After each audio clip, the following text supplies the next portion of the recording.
डैडल उस गाड़ी को जाते हुए देखती है और बहुत ही घबराई हुई सी रहती है। जिंगी उसके पास आके खड़ा हो जाता है और साथ ही उसके सामने झुके वहीं बैठ जाता है। उसके कंधे के ऊपर हाथ रखता है और कह रहा होता है तुम बहुत जल्दी ठीक हो जाओगी। डैडल ये सुनते से रोना शुरू कर देती है और जिंगू के गले लग जाती है। कह रही होती है तुम्हारा बहुत बहुत शुक्रिया जिंगू। और फिर दिखाया जाता है जिंगू मून को जाकर पूरी बात बताता है। मून ये सुनते से बहुत ज़्यादा शौक हो जाती है। कह रही होती है कि वाकई में डैडल के साथ ये हुआ। जिंगू कह रहा होता है हाँ, लेकिन भगवान का शुक्र है कि ज़्यादा कुछ सीरियस नहीं हुआ। मून कहती है मेरे को विश्वास नहीं हो रहा, आखिर उसके साथ ऐसा कैसे हो सकता है। और फिर साथ ही मून यहाँ पर काफ़ी ज़्यादा फ्रस्ट्रेट हो जाती है और गुस्से के साथ उस बैग को पंच मारने लगती है। इडियट, स्टूपिड, इतनी ज़्यादा ट्रेनिंग करने के बावजूद वो अपने साथ ऐसा कैसे होने दे सकती है। अगर वो कचड़े मेरे हाथ लग जाए तो मैं पंच मार मार के उनके दांत तोड़ डालूंगी। और वो जानवर कहेंगे बस इंतजार करो, जब वो लोग मेरे हाथ में लगेंगे तो मैं पंच मार मार के उन्हें डाउन कर डालूंगी, मैं उन्हें क्रश कर दूंगी, डिस्ट्रॉय कर डालूंगी। और फिर मून यहाँ पर अपना फ्रस्ट्रेशन निकालने के बाद जिंगू से पूछती है अब वो कैसी है। जिंगू कहता है अब वो काफ़ी ज़्यादा शांत हो चुकी है और मेरे को लगता है कि वो बहुत जल्दी ठीक हो जाएगी। कुछ दिनों पहले मैंने उसको देखा था, उसे अभी थोड़ी बहुत एक्साइटेड तो हो रही है। तो तुम ये सारी बातें ध्यान में रखना और उसके साथ अच्छे से पेश आना। डैडल काफ़ी ज़्यादा ब्राइट और स्ट्रॉन्ग पर्सन है और वो जल्दी से शेयर अप हो जाएगी। और फिर दिखाया जाता है लंच टाइम में जिंगू मून को लेकर डैडल के पास पहुंच जाता है और डैडल को आवाज़ देता है। डैडल भी पीछे मुड़ के देखती है और कहने लगती है अरे मून यंग। मून कहती है डैडल क्या तुम ठीक हो। साथ ही इमोशनल भरी नजरों से उसकी तरफ देखने लगती है। कह रही होती है क्या तुम। डैडल कहती है तो तुमको भी इसके बारे में पता चल गया। वैसे कुछ ज़्यादा सीरियस नहीं हो पाया था, मेरे को जल्दी से रेस्क्यू कर लिया गया था। लेकिन मून तो यहाँ पर बहुत जोर जोर से हंसना शुरू कर देती है। कह रही होती है यू इडियट, मेरे को विश्वास नहीं हो रहा तू एक ऐसी लड़की है जिसे बहुत सारे गोल्ड मेडल मिले हैं, लेकिन फिर भी बस कुछ बंदों ने तेरे को किडनैप कर लिया, वो भी तेरे घर से उठा कर ले गए।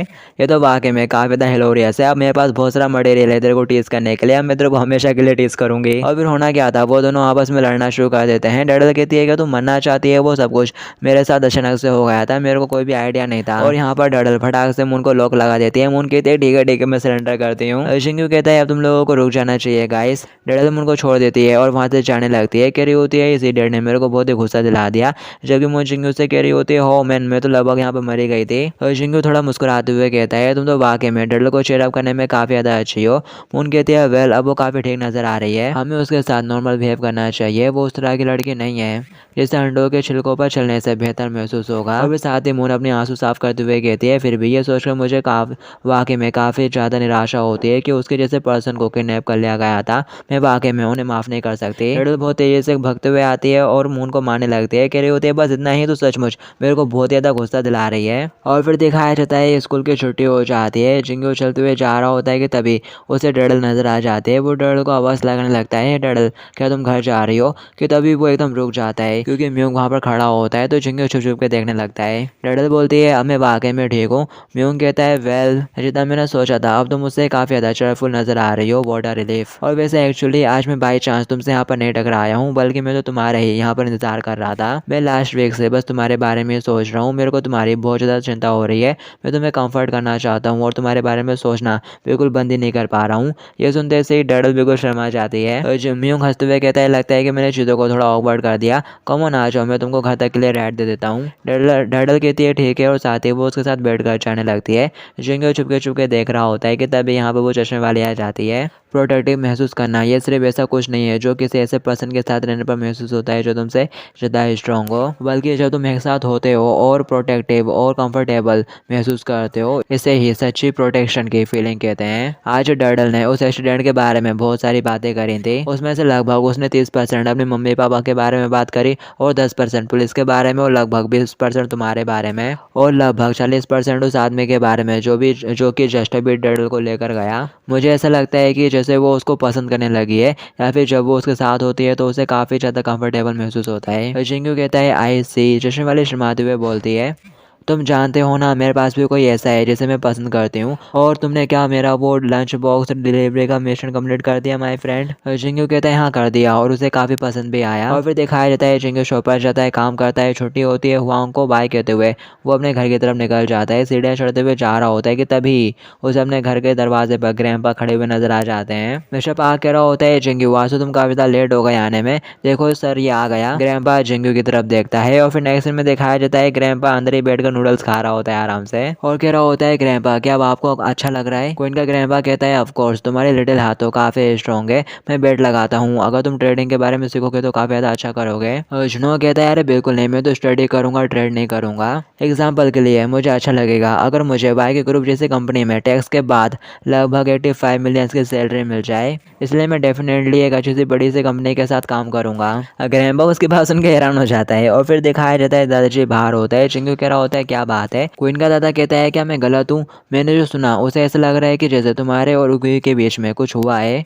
चिंगू कहता है हाँ आप ठीक कह रहे हो, मुझे अभी भी याद है कि आपने पिछली बार मुझसे क्या कहा था, मैं इस बात से सहमत हूँ, मैं क्लियरली जानता हूँ कि मुझे क्या करना है और मैं यही करूँगा। शायद उसके कंफ्यूज होने और वापस ना लौटने का मेरे ऊपर भी काफ़ी गहरा प्रभाव पड़ा है, मैं भी उसको लेकर काफ़ी ज़्यादा चिंता में रहता हूँ और मैं इसके लिए वाकई में आपसे माफ़ी मांगना चाहता हूँ। क्वीन का दादा बोलता है क्या तुम यूरोप गए हो, ऑफ कोर्स तुमने ऐसा नहीं किया होगा, मुझे यकीन है कि तुम जैसा बच्चा जेजू आइलैंड पे भी नहीं जा पाता, तो आगे तुम इसके बारे में क्या ही जानते होगे। चिंगू हैरान हो जाते हैं सुन के, आगे इससे आपका क्या मतलब। तभी मिस्टर पार्क कहता है उनका मतलब यह है कि हम सारी तैयारियां संभाल लेंगे, इसलिए तुम जाकर क्वीन को मनाने की कोशिश कर सकते हो। चिंगू कहता है मुझे नहीं लगता कि इससे प्रॉब्लम सॉल्व होगी, ऐसा लगता है कि मैंने और उसने बहुत कुछ सोचा है और हम एक दूसरे को समझते हैं, तो क्या उसे थोड़ा और टाइम देना बेहतर नहीं होगा। ग्रैंपा कहता है आई सी, बहुत अच्छे, चलो मिस्टर पार्क चलते हैं। और फिर साथ ही ग्रैंपा बाहर आकर गुस्सा होने लगता है और वो बच्चा जितना मैंने सोचा था उसे कहीं ज्यादा चला के, क्या तुमने उसे देखा कि उसने किस तरह से इससे बाहर निकलने के लिए रास्ता निकाल दिया।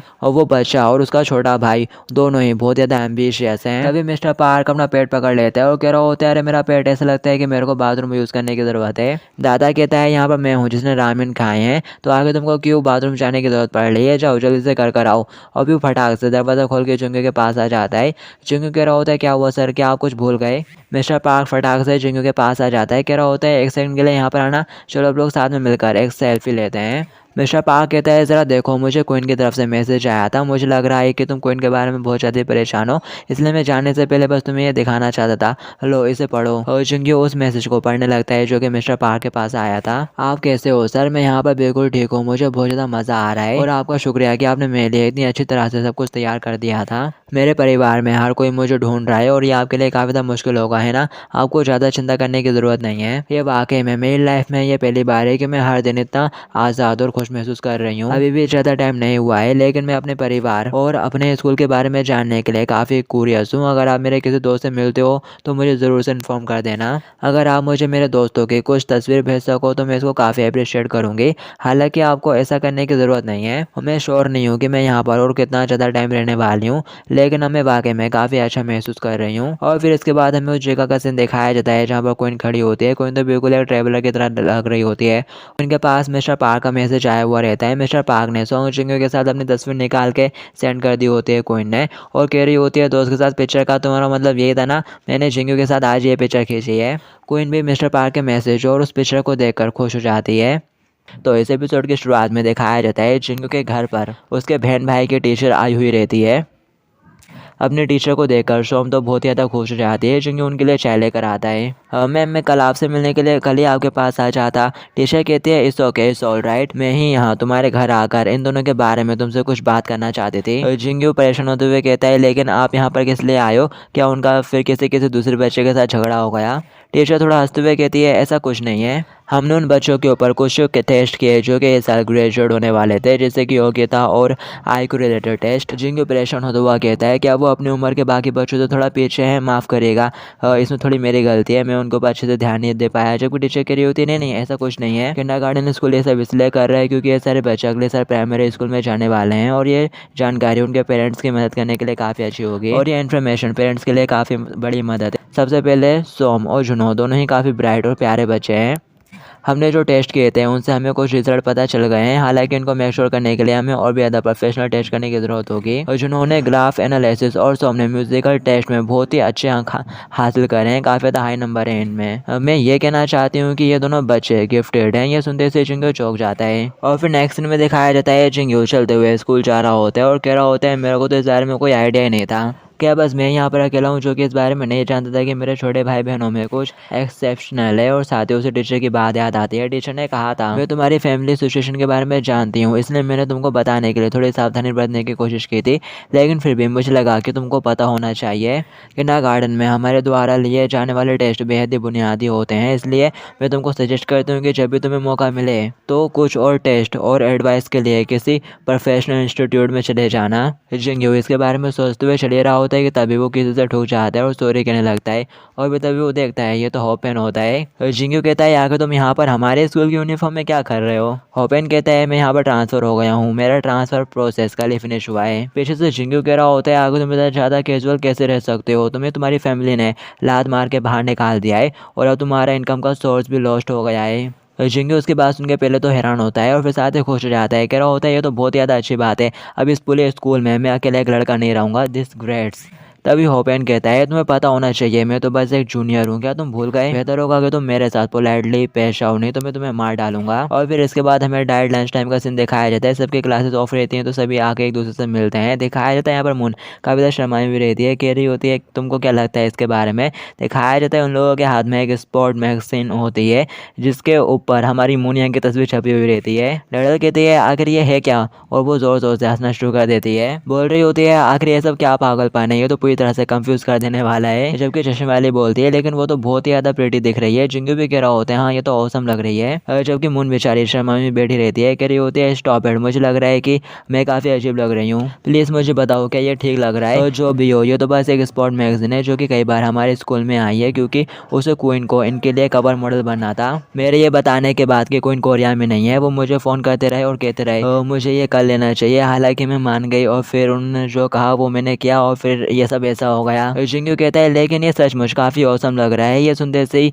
मून की जान में थोड़ी जान आती है। वो कह रही होती है कि वाकई में। तभी डडल जिंगू के हाथ से मैगजीन छीन लेती है और कह रही होती है ज़रा मेरे को अच्छे से देखने दो, ये औसम लग रही है, घटिया, ये सब कुछ फोटोशॉप किया गया है, ज़रा तुम्हारी जांघें तो देखो और तुम्हारा चेहरा बस मेकअप और लाइटिंग की वजह से ऐसा दिख रहा है। और साथ ही उन्होंने तुम्हारे एब्स भी बना दिए हैं जबकि असल में तुम्हारे पास इतना कुछ है ही नहीं। और वाओ ज़रा देखो तुम्हारे फेशियल एक्सप्रेशन को, कितना फेटल लग रहा है। मेरे हिसाब से मेरे को इसके कॉपी बनवा के अपने पास रख लेना चाहिए, फिर मैं स्कूल में सबको दिखाऊंगी। मून गुस्सा हो जाती है और मैगजीन फाड़ते हुए उसका गला पकड़ लेती है, कहती है अपना मुंह बंद कर विच। और फिर तभी जिंगू अपने पास से मोबाइल निकालते हुए कहता है मून यंग मेरे पास एक नोटिफिकेशन आया था पहले, आखिर ये किस बारे में है? ये कुछ वॉलंटियर ग्रुप जैसा लग रहा है। चश्मे वाली भी कहती है अरे हाँ मेरे पास भी आया है। मून बोलती है ये Sam walk home volunteer group है, ये लोग एल्डर्स और यंग बच्चों की रात में सुरक्षित घर पहुंचने में मदद करते हैं और हमारे लिए उनका वॉलंटियर बनना ये हमारे स्कूल की एक्टिविटीज का एक हिस्सा है। जिंगू बोलता है क्या सैम वॉक होम? मून बताती है ओरिजिनली पुलिस को ये करना चाहिए लेकिन उनके पास इनफ पीपल नहीं है, इसलिए ये लोग हमारे स्कूल के साथ मिलकर काम करते हैं। और उन्होंने लास्ट ईयर ट्रायल भी करा था और साथ ही उनको काफी अच्छा रिएक्शन मिला और डडल और मैंने भी किया था। जिंगू कहता है वाओ ये तो काफी अच्छा लग रहा है। तभी डडल कहती है मैं ये इस साल नहीं करने वाली, पिछले साल मैंने लोगों की सुरक्षा करने की वजह से उनका सामान उठाने में ज्यादा टाइम बिताया था।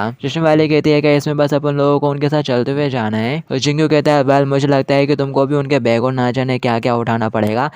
तभी मून कहती है लेकिन फिर भी ये एक वंडरफुल और रिवॉर्डिंग एक्सपीरियंस है, इसलिए मैंने तुम सभी लोगों को भी इसके लिए साइन अप कर चुका है और ये आज से शुरू हो रहा है। और फिर नेक्स्ट सीन में दिखाया जाता है सभी लोग इकट्ठा होते हैं। प्रिंसिपल कह रहा होता है यहाँ पर 87 लोग हैं जिसने इस प्रोग्राम के लिए अप्लाई करा है और मैं उम्मीद करता हूँ कि आप इन लोगों को इस बार भी इस साल भी अच्छे से गाइड करोगे। वो बंदा कहता है पहले तो मैं तुम सभी लोगों का शुक्रिया अदा करना चाहता हूँ कि यहाँ पर इतने सारे लोग हैं। लास्ट ईयर के प्रोग्राम्स में बच्चों को काफी सारे डाउट्स थे, हालांकि स्टूडेंट काफी यंग थे लेकिन उन्होंने काफी अच्छा रिजल्ट करा और मैं कैप्टन सुनबोन होंगू और तुम सभी लोगों का शुक्रिया। देखने से ऐसा लग रहा है कि अब इस साल भी पुलिस ऑफिसर्स को थोड़े टाइम के लिए आराम मिलेगा। अभी जिंगू हाथ उठाते हुए कहता है मेरे पास एक क्वेश्चन है। वो बंदा कहता है ओ इस साल यहाँ पर एक मेल स्टूडेंट भी है, हाँ पूछो।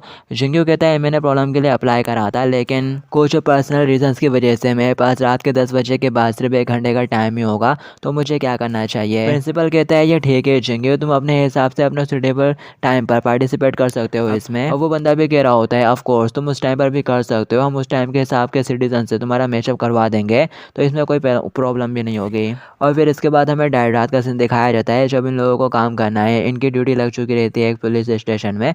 वो पुलिस वाला इन लोगों को शुक्रिया अदा कर रहा होता है इस साल भी उनकी हेल्प करने के लिए। लड़ल कहती है ये काफी अजीब लग रहा है, मुन में थोड़ा हंसते हुए कह रही होती है इस साल तो इन लोगों ने हमें पुलिस रोड भी दे दी है। पुलिस वाला कह रहा होता है ये जरूर मेक श्योर करना है कि तुम सारी नेसेसरी इक्विपमेंट पहन कर रखो और जाने से पहले हमको रिटर्न कर देना। और वो ऑफिसर बताने लगता है पिछले साल वाइल्ड हाई के स्टूडेंट्स की मदद से हम सिटीजन्स के वाक़े में कर पाने में काफ़ी ज़्यादा कामयाब रहे थे और क्राइम रेट भी काफ़ी कंट्रोल में था। हमने एक चोर को भी पकड़ लिया था। मैं जानता हूँ कि तुम सभी लोगों के पास ब्लैक बेल्ट है, लेकिन मैं आशा करता हूँ कि तुम सभी सुरक्षित रहोगे और सिर्फ परेशानी को रोकने के लिए ही काम करोगे। कोई और प्रश्न? तभी एक लड़की हाथ उठाते हुए कहती है, अगर हमारा सामना बुरे लोगों के साथ हो जाता है तो क्या हम उन्हें पीट सकते हैं? मुँह थोड़ा हंसते हुए कहती है, हम लोगों को अपने बेयर हैंड्स के साथ उन लोगों को कुचलने की अनुमति तो है ना? लड़की कहती है, मुझे भी हथकड़ी चाहिए। और पीछे से चश्मे वाली बोल रही होती है, क्या हमें बंदूक नहीं मिलेगी? पुलिस ऑफिसर उनकी बात सुन के हैरान हो जाता है। और फिर नेक्स्ट सीन में दिखाया जाता है मून को एक लड़की को घर तक छोड़ने का काम मिला होता है और वो लड़की कह रही होती है, तो तुम एक स्टूडेंट हो, मुझे लगा था कि मुझे एक लड़का मिलेगा। ऐसी बात नहीं है कि मुझे तुम्हारे ऊपर भरोसा नहीं है, लेकिन अगर वैसा कुछ होता तो मुझे ज़्यादा प्रोटेक्टिव फील होता। तभी मून आगे खुद ही से एक मैगजीन गिरा देती है और कह रही होती है, ओप्स ज़रा देखो ये क्या है। मुझसे ये मैगजीन गलती से गिर गई, ज़रा देखो तो इस मैगजीन के ऊपर कौन है? अरे ये तो मैं हूँ। और वो लड़की भी देख लेती है, कह रही होती है, वाह ये तो तुम ही हो। और फिर हमें चश्मे वाले का सीन दिखाया जाता है, उसको एक छोटे बच्चे को घर तक छोड़ने का काम मिला था।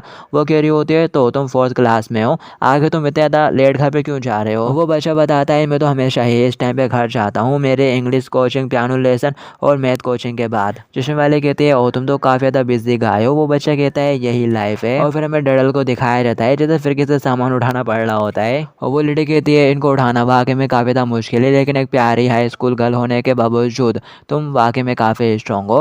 डडल थोड़ा हंसते हुए कहती है, अरे कोई प्रॉब्लम नहीं है, तो कुछ भी नहीं है। वो लड़की कहती है, तुम मेरे बेटे से काफ़ी छोटे हो जो कि आर्मी में है, लेकिन फिर भी मेरी तो यही ख्वाहिश है कि मैं तुम्हें अपनी बहू बना लूँ। ये सुनते से डडल भी थोड़ा हंसते हुए कहती है, वैसे मैंने ये काफ़ी बार सुना है। और फिर दिखाया जाता है जुंग्यो पहुंच जाता है स्टेशन पर, कह रहा होता है, hi I am Song Jungyo mobile हाई से। वो ऑफिसर कहते हैं, अच्छा तो लास्ट तुम ही हो, ये रहा तुम्हारा डंडा और इक्विपमेंट को पहन लो। जुंग्यो कह रहा होता है, क्या मैं लेट हूँ? पुलिस ऑफिसर कहता है, इट्स ओके, तुम एकदम राइट टाइम पर हो, चलो मैं तुमको उस पर्सन की इन्फॉर्मेशन सेंड कर देता हूँ जिसके साथ तुमको चलते हुए जाना है। जुंग्यो कहता है, ठीक है।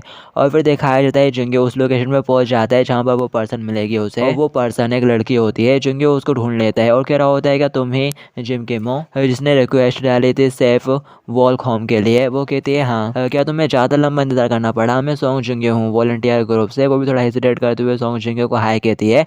और फिर इसके बाद हमें दिखाया जाता है सॉन्ग जुंग्यो के साथ चलते हुए जाने लगता है और कह रहा होता है, तो तुम एक सोफोमोर हो मिडिल स्कूल में, तो तुम मिडिल स्कूल में 2nd ईयर के स्टूडेंट हो। क्या तुमने अगले 2 हफ्तों के लिए रिक्वेस्ट करके रखी हुई है? अगर ऐसा है तो अपन एक दूसरे से बहुत मिलने वाले हैं, क्या मैं तुमसे इसी तरह से यूं ही बात कर सकता हूँ? वो लड़की कहती है, ज़रूर। जुंग्यो कहता है, तुम्हारी ट्यूशन तो बहुत देर बाद ख़त्म हुई, तुम काफ़ी थक गई होगी। मैं स्कूल के बाद की क्लासेस में कभी नहीं गया, इसलिए मुझे नहीं पता कि कैसा होता है। वो लड़की बोलती है, मैथ, इंग्लिश हर कोई इसी की क्लासेस लेता है। जुंग्यो कहता है, ये सच है, मेरे घर पर भी छोटे बहन भाई है और मुझे ये मेक श्योर करना होगा कि उनकी भी एजुकेशन काफ़ी अच्छी हो। तभी वो लड़की सॉन्ग जुंग्यो को शर्ट से जोर से पकड़ने लगती है। सॉन्ग जुंग्यो हैरानी से उसकी तरफ देखता है और बोलता है, क्या हुआ?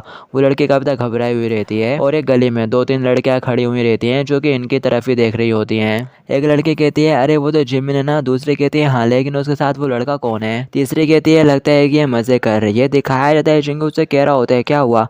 वो कहते हैं, कुछ नहीं, बस मेरे को थोड़ा डर लग रहा है। और वो लड़कियां देख रही होती हैं उसको जाते हुए। और बस गाइस, इस एपिसोड के लिए इतना ही है। बाकी की स्टोरी आप लोग नेक्स्ट एपिसोड में जानेंगे। जब तक के लिए टू बी कंटिन्यूड।